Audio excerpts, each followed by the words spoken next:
মানে গতকালকে হাসনাত আব্দুল্লাহর এই বক্তব্যের পর এটা নিয়ে চারদিকে আলোচনা শুরু হয়েছে যে হাসনাত আসলে কাকে বলছেন, কাকে তিনি এই ভণ্ড হিসেবে আখ্যায়িত করেছেন। এটা কি সার্জিস, নাকি নাসিরউদ্দিন পাটোয়ারি, নাকি আসলে অন্য কোন দলের রাজনৈতিক নেতাকে?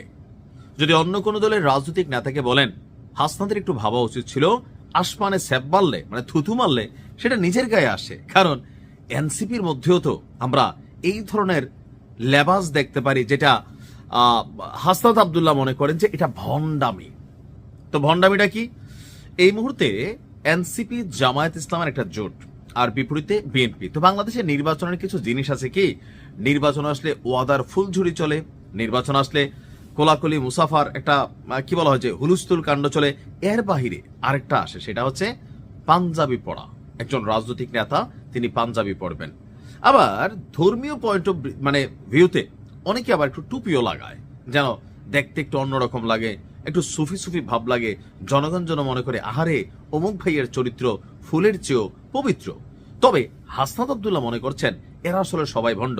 তা আমরা দেখছি ইদানিং সময়কালে সার্জিস আলম টুপি পরা শুরু করছেন। তিনিও কি ভণ্ডামের উদ্দেশ্যে পড়ছেন, নাকি হজ করে আসার পরে? নাসিরউদ্দিন পাটোয়ারি আগাগোড়া সবসময় চুলটুল শার্টপাট লয়ে হাঁটতো, এখন দেখি যে নিয়মিত পাঞ্জাবি টুপি পরছেন। নির্বাচনে ভোট পাওয়ার ধান্দামি ভণ্ডামি, নাকি আসলে ভেতর থেকে হেদায়েত হয়ে গেছেন? তারা দুজন যদি হেদায়েত হন, তাহলে বাকিরাও নিশ্চয়ই হেদায়েত হয়েছেন। কথা বলছি হাসনাত আব্দুল্লাহর একটা বক্তব্যকে ঘিরে এই মুহূর্তে সমালোচনা চলছে।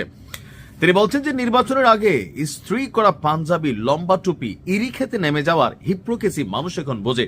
আমির হামজারে দেখছি, আর ওই যে কি বলা হয় যে একটা আছে না মালয়েশিয়ার কি জানি জামাত ইসলামের প্রার্থী ফয়জুল হক, ক্ষেতের মধ্যে নেমে যায় দৌড়ে গিয়া, ওয়াও। তবে হাসনাত আব্দুল্লাহ মনে হয় না তার জোটের লোকদেরকে এরকম কথা বলছেন। নির্বাচন কমিশনে গতকালকে আপিল চলছিল।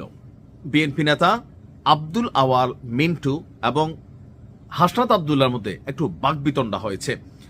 তো মিন্টু সাহেব তিনি অশোভন আচরণ করেছেন এবং কমিশন কর্তৃক বিষয়টি এড়িয়ে গিয়েছে, আর এতেই খেপেছে হাসনাত আব্দুল্লাহ। হাসনাত বলছে, একাডেমিক পরিবেশে যখন আইনজীবীরা দ্বৈত নাগরিকত্ব নিয়ে যুক্তিতর্ক করছিলেন, তখন আব্দুল আওয়াল মিন্টু হঠাৎ মুসার দিকে তেরে যান এবং blood is civilian, blood is citizen বলে গালিগালাজ তিনি করেন। এমনকি পরিস্থিতি এতটাই উত্তপ্ত হয়ে ওঠে যে তার ছেলে তাবিদ আওয়াল তাকে কমিশন কক্ষ থেকে বাইরে নিয়ে যেতে বাধ্য হন। আব্দুল আওয়াল মিন্টুর সমালোচনা করে হাসনাত বলছেন, যারা এলিটিজম অর্থাৎ বড়লোকিপানা দেখাতে আসে, তারা যেন রাজনৈতিক এলিসিটিজম ঘরেই রেখে আসে। আপনি কাউকে ব্লাডি সিটিজেন বলবেন, আবার তাদের কাছেই ভোট চাইবেন, সেটা হবে না।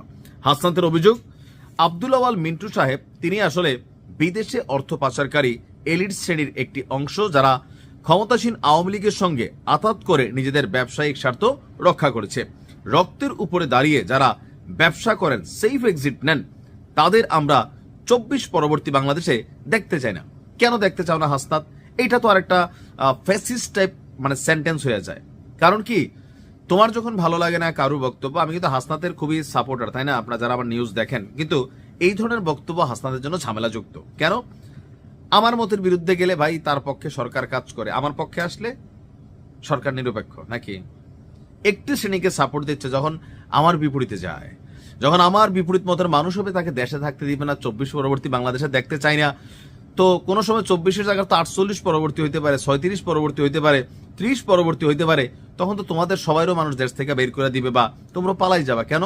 কারণ তোমরা তো আজকে এগুলোই তৈরি করতেছো। মতের বিরোধ হতে পারে, রাজনীতি মানে ক্ষমতা। ভাই তুমি ক্ষমতায় কেন যাবে? জনসেবা। এখন পর্যন্ত আমি একটু আশা রাখি তাসলিম যারা এবং তোমার প্রতি, তোমার এই এনসিপি টিমের বাকির কারোর প্রতি তো আমরা ক্ষমতা, জনসেবা এগুলো দেখি না, বা আইডিয়া মানুষ প্রকাশ্যে বলে না ভয়ে, কিন্তু এগুলোই তো বাস্তবতা, তাই না? রাজনৈতিক নেতারা রাজনীতি করবে, ক্ষমতার জন্য মারামারি করবে, কামড়াকামড়ি করবে, কিন্তু পাঞ্জাবি টুপি, তারপর হচ্ছে যে এই লম্বা লম্বা ড্রেস রাখা ভণ্ডামি, এখন এই কথাগুলো আসলে কারো বোঝানো হয়েছে, হাসনাতের আসলে ভালো জানে। আমি মনে করি এটা ক্লিয়ার ব্যাখ্যা দেখ, নয়তো কেউ কেউ ভাবছেন সার্জিস এবং নাসিরউদ্দিন পাটোয়ারিকে মুখোশ খুলে দিছে, কেউ ভাবতেছেন বিএনপিতে অনেক নেতা আছেন পাঞ্জাবি পরেন, টুপি পরেন না, তবে টুপি পাঞ্জাবি পরেন এমন নেতা জামাতেও আছেন, অনেক কিছুই ভাই। আশা করি হাসনাত বিষয়টা ক্লিয়ার করবে। ভালো থাকুন।